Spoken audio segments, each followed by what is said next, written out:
3 out of every 4 people you see in your family, at a church service, at a sports gathering, at some club gathering, at school, in every group you're in, the statistics are that 3 out of every 4 of those people have been abused in some way to some extent in their life. Abused meaning physically or non-physically. Non-physically, emotionally. Being yelled at, being belittled, being told they're not worth much, being told they're bad. All of the above, all right? The programming. What we're doing that is programming them, all right? By the time they get to be adults, the statistics are that 3 out of 4 have been abused. And those and abuse are the number 1 memories. They're called trauma memories. They're the number 1 memories that cause our hypothalamus to flip, turns on fight or flight, turns off our immune system, gives us negative thoughts and feelings instead of positive, and causes those children now as adults, instead of being healthy and happy, which is what you started out at, very often they're to some degree unhealthy and unhappy. Here's kind of how it works. I'm the worst drawer in the entire world. My wife is a wonderful artist, so opposites do attract sometimes. But here's your brain. Okay? That's your brain. The latest research I've seen is that the capacity of your brain now is about 10 times what they had always thought it is. And it is 1 quadrillion bits of information. How much is that? That's the capacity of the entire internet.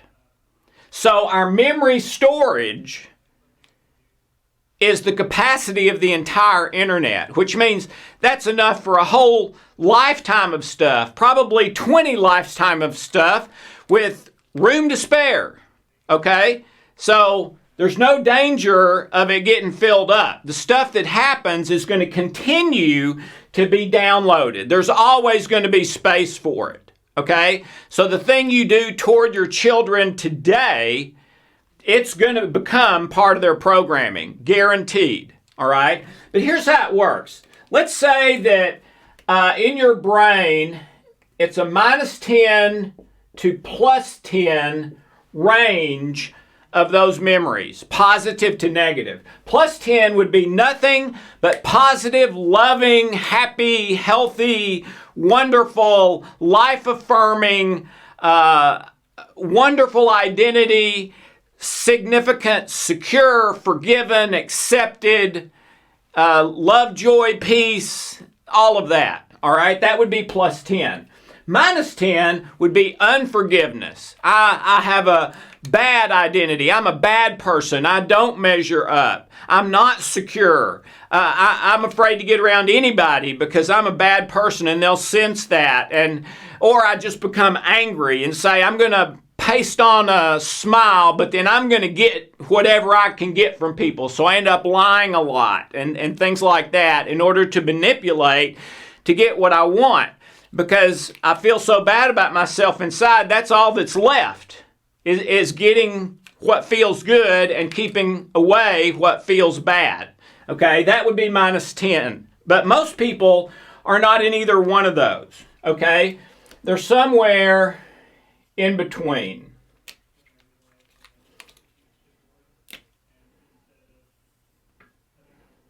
Okay, and the red is negative energy. The green is positive energy, all right?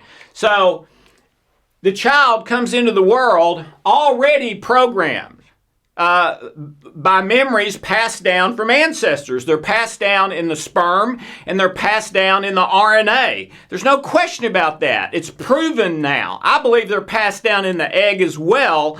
They just haven't proved that one yet, but they will, okay? So the child is already programmed from ancestors. Now, it's not programmed in a way that they can go back and remember what happened during the Depression, on a certain day.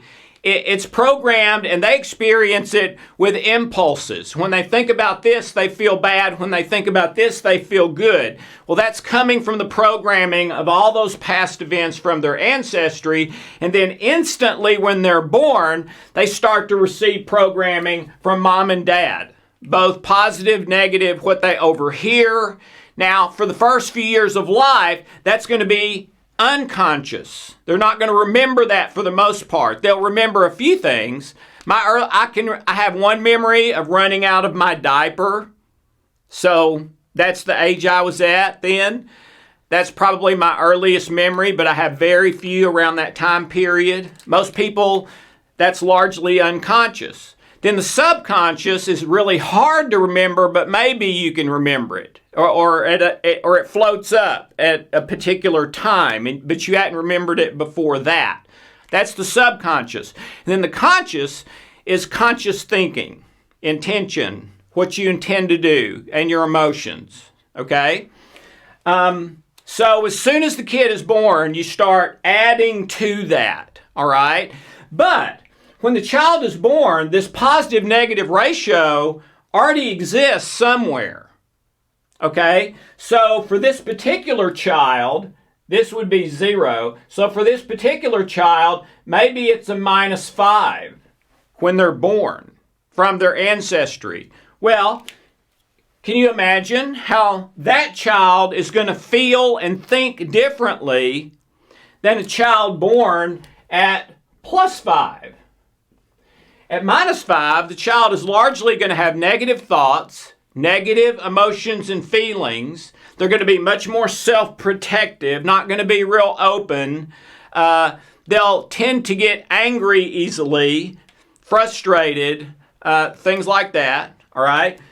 At +5, the child is probably very open, not afraid of people because there's not hurt stored in there from their ancestors related to people. Okay. They're probably going to recover from painful situations much quicker. Their immune system is going to be working much better than this one's because this child is in fight or flight a lot because of that -5. Okay, so there can be a dramatic difference in where is the child programming wise when they're born, and then immediately this programming starts to change based on mom and dad. So some wonderful stuff happens to this child from mom and dad, really fantastic mom and dad. So, a little while later, they're not at -5 anymore, they're at -1 and getting happier and happier and happier. Their health is getting better because, boy, they're just being bathed in love and kindness and truth and all that stuff. But what if this kid, who starts at +5, has parents that don't get along, they don't like each other, they get divorced, there's a lot of yelling and screaming? Well, this kid could go from -5 to -1 in a period of time, and now their health is getting worse, and more negative thoughts, feelings, and emotions, as opposed to the more positive when they started. But this never stops. So what does that mean? It means there's always hope, no matter where you are on this scale, even if you're at a -10 or a -9, okay? This stuff can be healed. This stuff can be fixed. It can be changed, all right? It's really what I was taught in 8th grade physics, okay? What does E equals MC squared mean? You've heard of that, right, from Einstein? Well, Professor William Tiller, the head of the physics department at Stanford, explained this to me at breakfast one morning. He said, it's really simple, Alex. The E stands for energy, and MC squared is everything. So what the what the equation means is everything boils down to energy. Okay? So this bottle seems like it's a solid thing, but really, at its most basic element, it's the energy. And you can change that energy by acting on it with other energy. When I was growing up, they had a Memorex commercial with Ella Fitzgerald, and they showed a wine glass, and then Ella hit this wonderful, fabulous note and held it, and the glass shattered. That's how energy changes energy.